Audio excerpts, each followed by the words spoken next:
CB സത്യം അതുണ്ട്. എത്ര ന്യായീകരിച്ചാലും ചില വിഷയങ്ങളാണ്. ഒരു ഫോൺ വെച്ചിട്ട് പോലും ഓൺലൈൻ ചാനലുകാർ പോലും വന്ന് നിന്നേനെ വിജയ് പറഞ്ഞിരുന്നില്ല. മാധ്യമപ്രവർത്തകരായതുകൊണ്ട് മാത്രമല്ല, എന്തുകൊണ്ട് ആ സമയത്ത് ഒരു ക്ലാരിഫിക്കേഷനുമായിട്ട് വിജയ് വന്നില്ല എന്നൊരു ചോദ്യമുണ്ട്.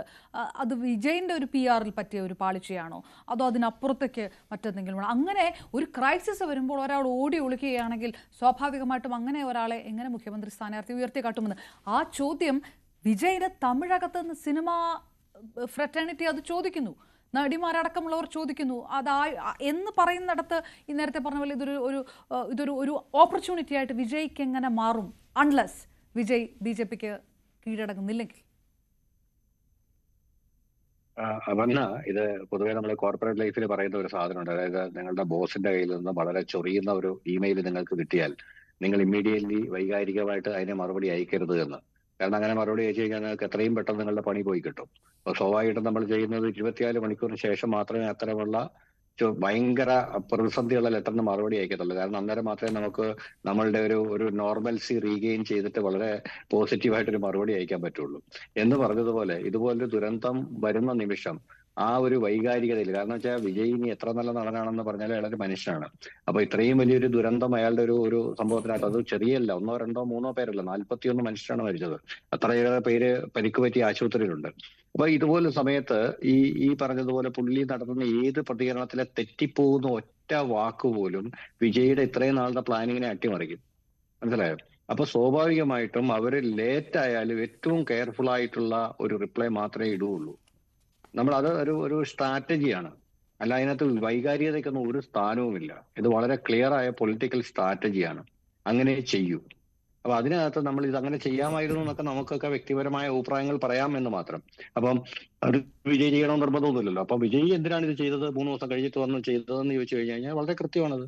പിന്നെ രണ്ടാമത്തെ കേസ്, ഇനി ഈ 41 പേരുടെ വീടുകൾ സന്ദർശിക്കുമെന്ന് വിജയ് പറഞ്ഞിട്ടുണ്ട്. നിങ്ങൾ നോക്കിക്കോളൂ, വിജയിയുടെ ഏറ്റവും വലിയ തെരഞ്ഞെടുപ്പ് പ്രചരണം ആ വീട് സന്ദർശനമായിരിക്കും.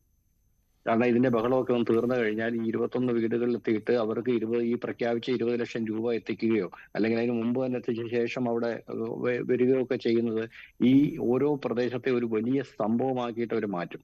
അപ്പൊ ഇതെന്ന് പറയുന്ന ഒരു തുടർച്ച മാത്രമല്ല, ഇതൊരു അവസാനമല്ല.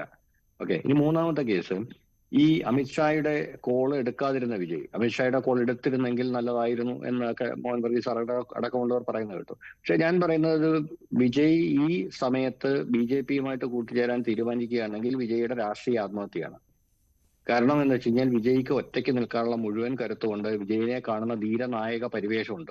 ഈ ധീരനായക പരിവേഷം ഉപേക്ഷിച്ചിട്ട് പോയി BJPയുടെ പാളയത്തിൽ നിൽക്കുകയും കേന്ദ്ര സർക്കാരിന്റെ സഹായം സ്വീകരിച്ചുകൊണ്ട് ഈ കേസിൽ നിന്ന് പുറത്തു വരികയും ചെയ്യാൻ ശ്രമിക്കുകയാണെങ്കിൽ വിജയ് ചെയ്യാൻ പോകുന്നത് ഒരു തരം രാഷ്ട്രീയ ആത്മഹത്യയാണ്.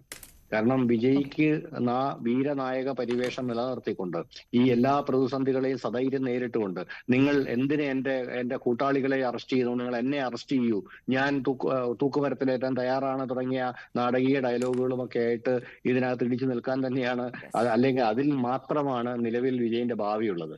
കാരണം ആ കളി തന്നെയാണ് വിജയ് കളിക്കാൻ പോകുന്നത്. കാരണം നമ്മൾ നേരത്തെ പറഞ്ഞല്ലോ, എന്തുകൊണ്ട് DMK വിജയിനെ പ്രതി ചേർത്തില്ല എന്ന് ചോദിച്ചാൽ ഇതിന്റെ അവസരം കൊടുക്കാതിരിക്കാനാണ്. തീർച്ചയായിട്ടും അതിൽ അത്തരം പ്രീ പ്ലാൻഡ് നീക്കങ്ങൾ വിജയുടെ ഭാഗത്ത് ഉണ്ടാകുന്നു എന്ന് പറയാതെ വയ്യ. MK സ്റ്റാലിന് തെരഞ്ഞെടുപ്പ് എടുക്കുമ്പോൾ വോട്ട് ചെയ്യുക, വിജയിന്റെ സിനിമ ആദ്യത്തെ ദിവസം പോയി കാണുക, അങ്ങനെയുള്ള ജനങ്ങളാണ് തമിഴ്നാട്ടിൽ ഇപ്പോഴുള്ള ഭൂരിപക്ഷം. ആ ഇക്വേഷൻ തിരിച്ചറിയാൻ വിജയ്ക്ക് കഴിയുമോ, അതോ MK സ്റ്റാലിനെതിരെ പടവെട്ടാൻ BJPക്ക് വഴങ്ങി ഒരു രാഷ്ട്രീയ ആത്മഹത്യയായി വിജയ് മാറുമോ എന്നുള്ളതൊക്കെയാണത്.